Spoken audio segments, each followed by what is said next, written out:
दूसरे नियम का ध्यान आपको ये रखना है कि आज जहां बैठे हैं 7 दिन तक प्रयास कीजिए वहीं बैठिए, बार बार स्थान मत बदलिएगा। कई लोग नारद बने रहते हैं, कभी इधर कभी उधर कभी इधर, तो उससे क्या होगा। अब हम बहुत वैसे नहीं आध्यात्मिक स्तर की बात करें। व्यास जी आज हम यहाँ कथा सुना रहे हैं, कल हम कहे नहीं व्यासपीठ वहाँ लगाओ वहाँ से सुनाएंगे, परसों कहें वहाँ से सुनाएंगे, उस दिन वहाँ से सुनाएंगे, कितना मन स्थिर नहीं हो पाएगा। व्यास जी के लिए एक व्यास मंच है, ऐसे श्रोताओं का भी एक नियमित स्थान होना चाहिए, वो वहीं बैठे।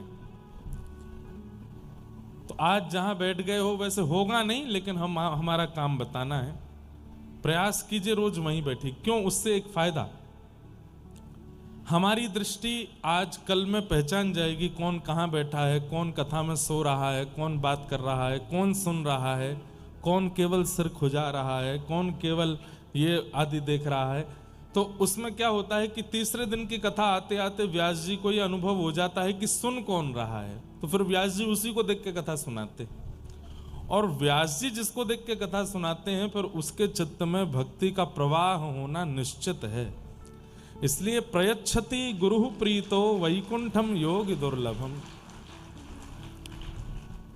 हमारी नेत्र ढूंढते हैं श्रोता को। श्रोता कौन है? सेल्फी वाले कौन है पता चल जाता है, फोटो वाले कौन है पता चल जाता है, केवल इन कार्यों के लिए आए हैं पता चल जाता है। लेकिन सुनने कौन आया है? और सुनकर के भी, सुनने में भी कई भेद होते हैं। कई लोगों का सुनने के प्रति भेद होता है कि हमें केवल जानकारी लेनी है कि क्या सुनाने आए हैं। कई लोग इस भाव से सुनते हैं।